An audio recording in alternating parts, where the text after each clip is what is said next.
నా టీంలో చేసినటువంటి హర్షవర్ధన్, అలాగే అభినవ్, ఇతర నటీనటులు అండ్ క్యాథరిన్ కూడా మా టీంలో ఒక పార్ట్ లాగా ఉండి తను చేసి చాలా ఒక నిండుదనం గ్లామర్ తీసుకొచ్చింది. ఆ అమ్మాయి కూడా అందరికీ ప్రతి ఒక్కరికి నా ముందస్తు శుభాకాంక్షలు తెలియజేస్తాను, అభినందనలు. ఇక ఈ సినిమాలో ప్రత్యేకంగా నేను చెప్పాల్సిన టెక్నీషియన్స్గా వస్తే, భీమ్స్ అత్యద్భుతమైన మ్యూజిక్ ఇచ్చాడు. Very organic music.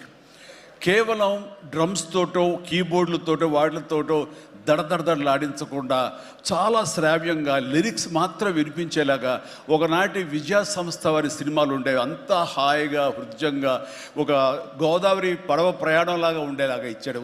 అందుకని మీసాల పిల్లలో ఎలాంటి హడావుడి, ఎలాంటి మ్యూజిక్ గోళ ఏమి ఉండదు. కానీ ఆ ఇచ్చినటువంటి ఆ మ్యూజిక్, ఆ పాటకి లిరిక్స్ అర్థమయ్యేలాగా వినిపించి అందరూ చాలా ఆ శ్రావ్యాన్ని అందరూ ఆస్వాదించారు. కాబట్టి అది అంత పెద్ద మిలియన్స్ని, మోర్ దెన్ 100 మిలియన్స్ దాటి హిట్ ఇచ్చింది.